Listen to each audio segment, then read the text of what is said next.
पाकिस्तान बिल्कुल बर्बादी की कगार पर है। वो दिवालिया हो चुका देश है। होना तो ये चाहिए कि उसको दिखाई दे कि वो ये सब खर्चे बर्दाश्त कर ही नहीं सकता है। भारत पाकिस्तान से उलझ रहा होगा, उधर हमारी उत्तरी सीमा पर चीन मुस्कुरा रहा होगा। तो मुंहतोड़ जवाब देना दुश्मन को जरूरी होता है, पर हमें यह भी पता होता है कि अब इसके आगे अगर हम उलझ रहे हैं तो हम अपना लाभ नहीं कर रहे हैं, बल्कि हम दुश्मन के इरादों को ही पूरा कर रहे हैं। पीस का रास्ता तो यही है कि आप अननेसेसरी एस्केलेशन ना होने दें। अननेसेसरी तो हमको शांति से एक राष्ट्र की तरह ये थोड़ा गौर करना होगा, बैठकर सोचना होगा कि हमारे राष्ट्रीय और सामरिक उद्देश्यों की पूर्ति किस बिंदु पर जाकर हो गई है। सर, पहलगाम हमले के बाद जवाबी कार्रवाई करते हुए भारत ने ऑपरेशन सिंदूर लॉन्च किया।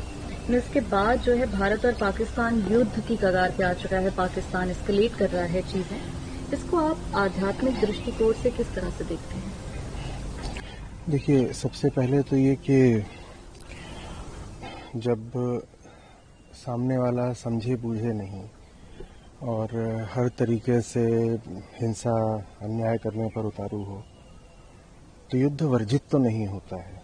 और सीधा सीधा उदाहरण इसमें गीता ही है। दुर्योधन को समझाने गए थे कृष्ण, अपनी ओर से जो कर सकते थे शांति के लिए, संधि के लिए किया था, पर मान ही नहीं रहा।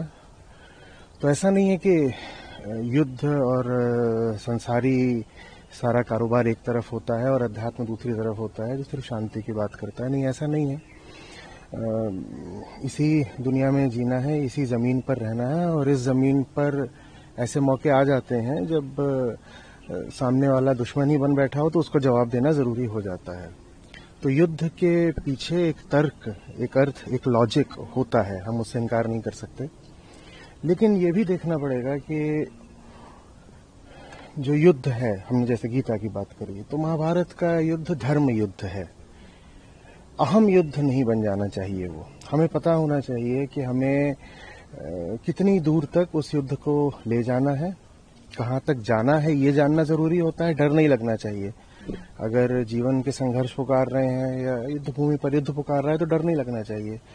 तो कहाँ तक जाना है ये पता होना चाहिए। हाँ, हम जा सकते हैं, हम युद्ध कर सकते हैं, लेकिन फिर ये भी पता होना चाहिए कि कहाँ पर रुक जाना है। धर्म, सच्चाई, जीवन के ऊंचे आदर्श, इनकी खातिर अगर कभी लड़ाई करनी पड़े, संघर्ष करना पड़े, कोई आ गया हो उसे मुंहतोड़ जवाब देना पड़े, तो ठीक है, इनकी खातिर ठीक है।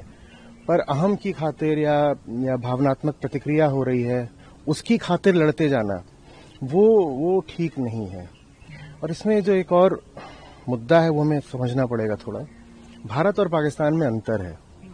देखिए, वहाँ डेमोक्रेसी बहुत समय तक रही भी नहीं है आज़ादी के बाद से, और जब रही भी है तो पीछे पीछे वो कठपुतली जो डेमोक्रेसी सरकार रही है उसको मिलिट्री ने ही चलाया है। आज भी आप एक तरह से कह सकते हो मिलिट्री शासन ही चल रहा है।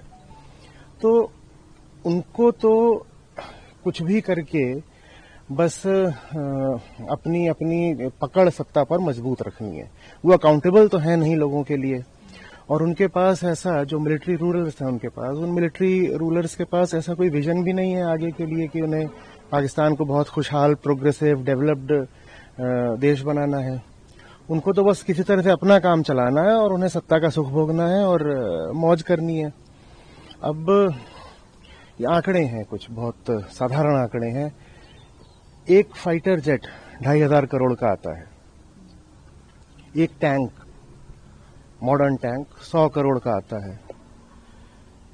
एक दिन भी अगर फुल ब्लोन कन्वेंशनल वॉर चल जाए तो उसकी कीमत पड़ती है 30,000 करोड़ से 50,000 करोड़। पाकिस्तान बिल्कुल बर्बादी की कगार पर है। वो दिवालिया हो चुका देश है।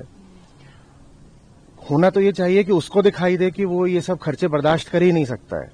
और अभी हमने सिर्फ कन्वेंशनल वॉर की बात करी, और इसमें ये जो मैंने आपको आंकड़ा बोला 30,000 करोड़, 40,000 करोड़, इसमें जो फेटेलिटीज होंगी, माने जो लोग मारे जाएंगे, उनको तो हम गिन भी नहीं रहे, जान की क्या कीमत लगाएं।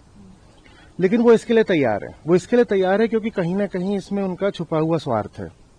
उनका स्वार्थ ये है कि पाकिस्तान जितना तबाह होगा ना, मिलिट्री उतनी मजबूत होगी। क्योंकि उनको ये लॉजिक मिल जाएगा कि देखो हिंदुस्तान हमारा दुश्मन है, आके उसने हमें तबाह कर दिया, और चूंकि उसने हमें तबाह कर दिया है इसलिए मिलिट्री को और मजबूत करो। ये कितनी अजीब बात है कि पाकिस्तान की तबाही में उनकी मिलिट्री की खुशहाली है, आबादी है, स्वार्थ है।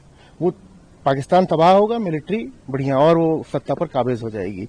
पर भारत तो पाकिस्तान नहीं है ना, तो हमें सोचना पड़ेगा कि हमें इसको कितनी दूर तक जाने देना है और किस बिंदु पर आकर हमें कह देना है कि हम जो चाहते थे हमारे उद्देश्य पूरे हुए और हम इसको अब अपनी ओर से रोक रहे हैं। वरना तो ये फिर एक मनोरंजन का खेल बन जाएगा ना। आप उधर प्लेन गिर रहे हैं, इधर प्लेन गिर रहे हैं, ये हो रहा है, वो हो रहा है, और जनता ताली बजा रही है, और शोज में आकर के जितने भी युद्धोन्मादी हॉक्स होते हैं वो बोल रहे हैं कि ये करना है, ऐसे मारो और मारो। और जो आम जनता है वो समझ ही नहीं पा रही कि उसी के पैसे से तो ये सब कुछ चल रहा है, कि टैक्स पेयर मनी से ही तो ये सारा खेल चल रहा है।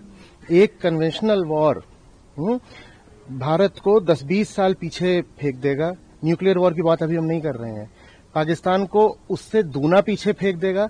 पर पाकिस्तान को अंतर नहीं पड़ता है, क्योंकि वो पहले ही बर्बाद हो चुके हैं। एक तरह से उन्होंने स्वीकार कर लिया है कि हाँ ठीक है, अब यही हमारी किस्मत है, यही हमारा उद्देश्य है शायद।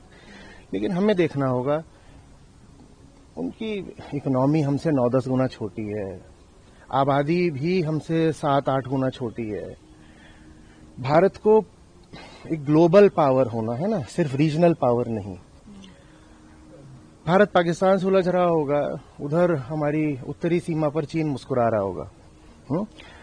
तो मुंहतोड़ जवाब देना दुश्मन को जरूरी होता है, पर हमें यह भी पता होता है कि अब इसके आगे अगर हम उलझ रहे हैं तो हम अपना लाभ नहीं कर रहे हैं, बल्कि हम दुश्मन के इरादों को ही पूरा कर रहे हैं। ये बातें हमें पता होनी चाहिए। नहीं तो जनता को भड़काए रखना और जनता को भड़का करके उसको युद्ध भी मनोरंजन की तरह परोसना, ये खूब चलता रहा है और आगे भी चलता रहेगा। पाकिस्तान और लगातार ऐसी हरकतें करता रहेगा कि आपको लगे अभी इसको और जवाब दें, एस्केलेशन होता रहेगा। इस एस्केलेशन में हमने कहा वो तबाह भी होंगे, वो अपनी तबाही में भी वो कहेंगे कि ठीक है, हमें करना क्या, अच्छी बात है। लेकिन हमें तो अभी बहुत आगे जाना है, हमें ग्लोबल पावर बनना है, हमें एक विकसित राष्ट्र बनना है, तो हमें थोड़ा देखना होगा। सर, अब जो हो रहा है इसको कैसे समझें कि वो ईगो की वजह से हो रहा है या कोई सच्ची समस्या है जिसकी एक्चुअली समाधान की जरूरत है?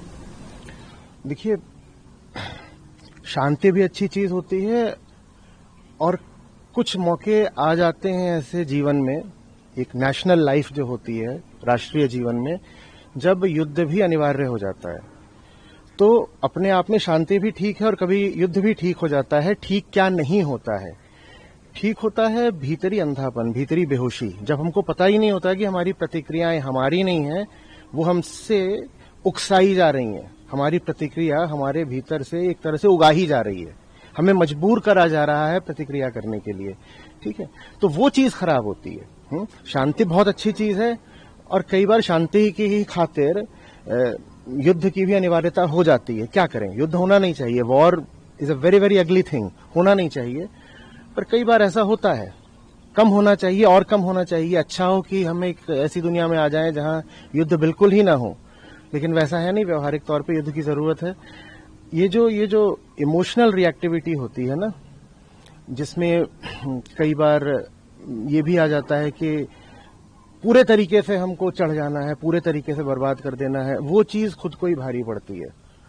तो राष्ट्र के प्रति प्रेम अच्छी बात है, बहुत अच्छी बात है, लेकिन अंधा राष्ट्रवाद गड़बड़ कर देता है। तो उसके प्रति हमें सतर्क रहना होगा, क्योंकि पाकिस्तान तो भड़काएगा, उकसाएगा, हमें समझना होगा। क्योंकि जब हम पाकिस्तान कह रहे हैं ना, तो उसका मतलब है वहां की मिलिट्री। अरे भाई, उनके क्या स्टेक्स है? उनके स्टेक्स ही यही है कि जितनी लड़ाई हो उतना मिलिट्री का बजट बढ़ेगा, सिविलियंस बर्बाद होते रहे, स्कूल तबाह होते रहे, उनका देश और पीछे जाता रहे, उन्हें कोई फर्क नहीं पड़ता। पर भारत पाकिस्तान नहीं, हम एक जनतंत्र हैं। जनतंत्र का मतलब है कि हमें जनता के हित का ख्याल करना है।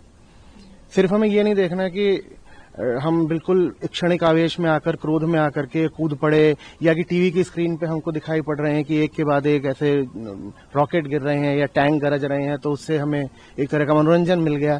हमें ये नहीं करना है। हमें समझना होगा कि जब आपके सामने एक ऐसा दुश्मन आ जाए जो अपना दिमाग खो चुका है, वो बिल्कुल पशु जैसा हो चुका है, तो उसको भगाना भी जरूरी है, हो सकता है उसको मारना भी जरूरी है, मार पीट के भगा देना, पर उसी से गुत्थम गुत्था हो जाना ये ऐसा ही है कि जैसे आपने उसके उद्देश्य की ही पूर्ति कर दी। ठीक है, तो हमें ये पता होना चाहिए कि when to start and also when to stop, ये दोनों बातें हमें होश में, अपनी चेतना में हमें तय करके रखनी होंगी। क्या लगता है कि पीस का रास्ता क्या हो सकता है और कैसे हम वो अचीव कर सकते हैं? देखिए, पीस का रास्ता तो यही है कि आप अननेसेसरी एस्केलेशन ना होने दें, अननेसेसरी। तो हमको शांति से एक राष्ट्र की तरह ये थोड़ा गौर करना होगा, बैठकर सोचना होगा कि हमारे राष्ट्रीय और सामरिक उद्देश्यों की पूर्ति किस बिंदु पर जाकर हो गई है, और अंतर्राष्ट्रीय समुदाय को भी इसमें साथ लेना होगा। अर्थव्यवस्था पर पाकिस्तान की जो चोट पड़ रही है, इसको सामने लाना होगा जितने भी तरीकों से है। और आप अगर पूछ रहे हो, अब इस समय मैं बोलूंगा तो विचित्र सा लगेगा, लेकिन देखिए आखिरी शांति तो मिलनी अध्यात्म से ही है। ये भी जो अभी युद्ध हो रहा है, हम कह सकते हैं कि इसकी शुरुआत पहलगाम से हुई है, लेकिन आप सच पूछो तो इसकी शुरुआत धर्म के विकार से हुई है, द डिस्टॉर्शन ऑफ रिलीजन। तो आखिरी शांति तो तभी मिलेगी जब इस युद्ध के पीछे जो रिलीजियस प्रिंसिपल्स थे, डिस्टॉर्टेड, विकृत सोच समझ सिद्धांत धर्म को लेकर के, जिसमें टू नेशन थ्योरी भी आती है, जब तक हम उन चीजों को ठुकरा नहीं देते, जब तक हम धर्म, वास्तविक धर्म क्या है, इसको समझ नहीं लेते, तब तक आखिरी शांति तो नहीं आने वाली है। बहुत खेद की बात है, लाशें गिरती रहेंगी, बम बरसते रहेंगे, और ये कोई आखिरी लड़ाई नहीं होने वाली है जब तक विशेषकर पाकिस्तान में इस्लाम का वही अर्थ चलता रहेगा जो उन्होंने पकड़ रखा है। सब धर्म के नाम पर ही हो रहा है, चाहे वेस्ट एशिया हो, चाहे भारत पाकिस्तान हो। आप कह लो भले कि कश्मीर इशू, लेकिन ले दे करके असली बात यह है कि सारी जियोपॉलिटिक्स के नीचे जो मूल बात है वो तो यही है कि Hindus and Muslims are two different nations, जो जिन्ना बोल गए थे, and they just can not live together. वही बात तो उनके सेना प्रमुख ने बोली पहलगाम हमले से एक हफ्ते पहले ही, उन्होंने फिर से वही राग अलापा, और वो उन्होंने राग अलापा और इधर पहलगाम त्रासदी हो गई। तो है तो बात वही। तो जब तक इंसान को आप धर्म की सच्चाई तक नहीं ले आ देते, तब तक ये लड़ाइयां चलती रहेंगी, जो कि मूलतः धार्मिक आधारों पर होंगी। ऊपर आप उनमें कोई और कारण बता दो, इंडस वाटर ट्रीटी बता दो, कोई भी और कारण बता दो, लेकिन वो कारण तो वही रहेगा। आप अगर रूस यूक्रेन की भी लड़ाई देखोगे ना, तो आप कहोगे अच्छा वहां पे कौन सी धर्म की लड़ाई हो रही है, पर बात वहां भी यही है, क्योंकि धर्म का मतलब बस ऑर्गेनाइज्ड रिलीजन नहीं होता है। धर्म का मतलब होता है who am I and what should I do. जब इंसान को ये नहीं पता होता ना, तो फिर वो पूरी दुनिया पे हमला करना चाहता है, पूरी दुनिया पर काबिज होना चाहता है।